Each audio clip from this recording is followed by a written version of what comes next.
I'm Larry Wentz. And I'm Katie Koppel in for Al Jones today. Plenty of downed trees and storm damage affected much of Siouxland, but parts in central and eastern Iowa were hit much harder. Communities in central Iowa reeling this morning after deadly tornadoes laid waste to homes and to neighborhoods. This was the scene in the hard-hit town of Greenfield, where state police, they confirm a number of people have died. There's also an unknown number of injured. A twister destroyed homes and businesses, toppled trees, and smashed cars in the area. Sadly, we can confirm that there have been fatalities with this tornado. Also, injuries have been sustained by residents here in the Greenfield area.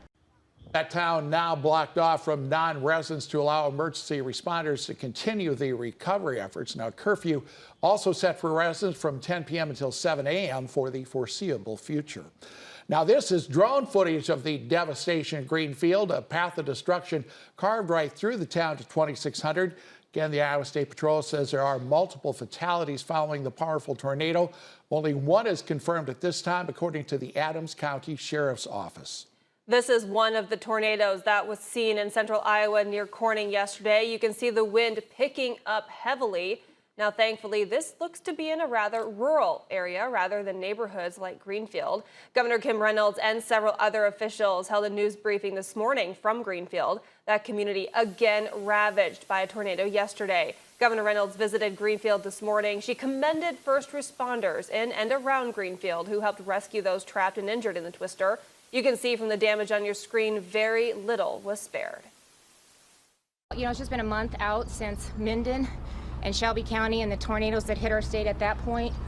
They continue to walk through the recovery. Again, just incredible, the response, the volunteers, the community, the outpouring of help.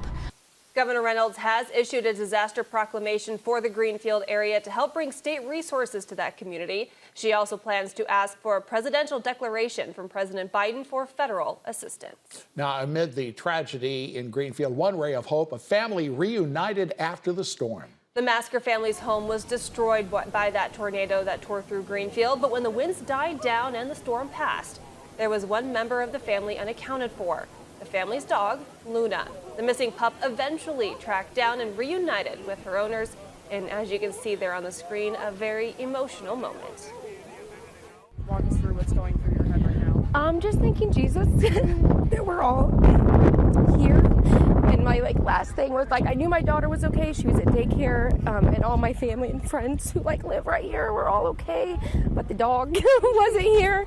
But we found her, so I'm just so thankful to God that we're all here. Now we will keep you updated on the situation in Greenfield as we learn more throughout the day.